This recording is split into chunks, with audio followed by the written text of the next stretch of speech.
Today, I'd like to talk to you about 7 critical components to a letter of intent for the acquisition of a lower middle market manufacturing company. Hey, Fran Burnell here with Accelerated Manufacturing Brokers, Inc. Number 1 is a clearly stated purchase price, not something to be determined during due diligence or some sort of range. If you have competition as a buyer for the acquisition, not being clear about your opinion of value could immediately disqualify you from the acquisition. Number 2, if you are using financing to make the acquisition for any portion of the acquisition, you need to tell the seller what your equity injection is going to be and what your financing source is. So I've had buyers tell me that this was not the seller's business. It absolutely is, and here's why. The equity injection and who you're using as funding is going to speak into the likelihood that financing would be approved. Again, they're not going to take their manufacturing business off the market for a maybe, right? So not all lenders are created equal. Some are cash flow lenders, some are asset-based lenders. And especially in the case of asset-based lenders, if the company is asset light but cash flow heavy, you could not be approved for financing. And so this is a critical component that the sellers need to understand.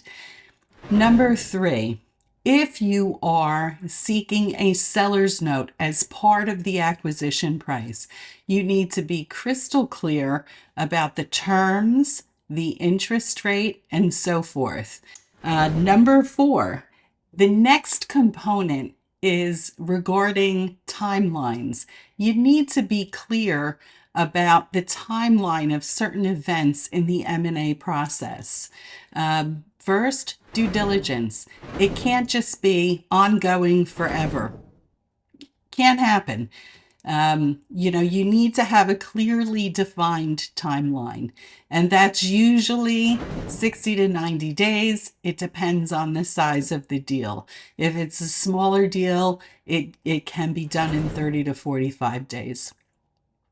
The next thing is, if you are applying for financing, there needs to be a deadline for when you make application of financing. If the deal is contingent upon that, it needs to be clearly defined. There needs to be a deadline. Otherwise, the seller is keeping their business off the market and in an exclusionary period for an inappropriate amount of time.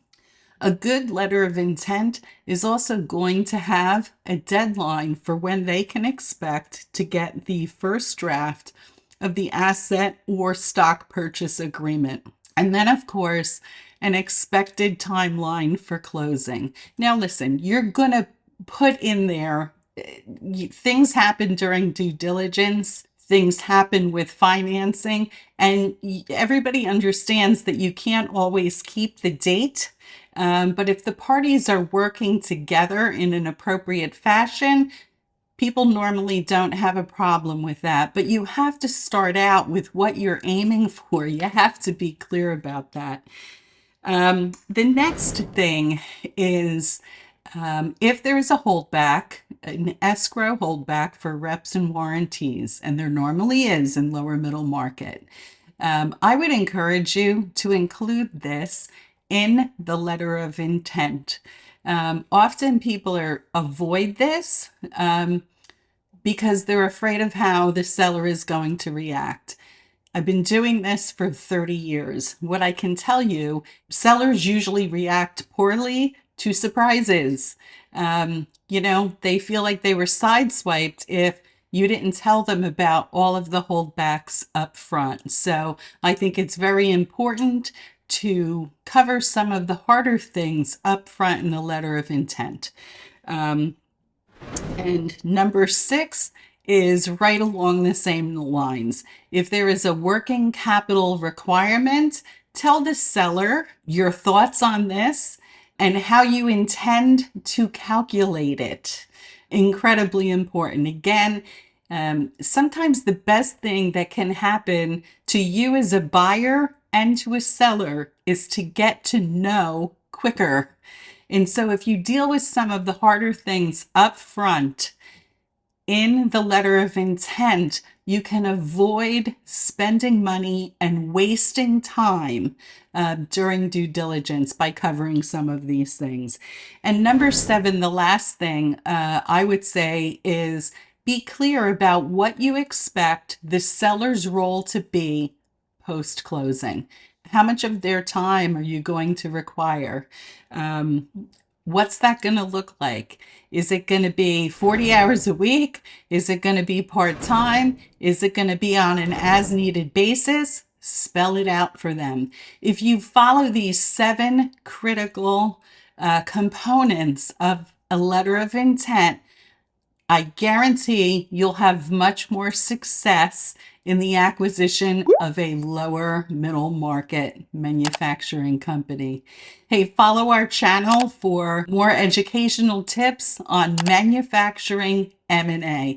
Thanks for joining and look forward to seeing you next time.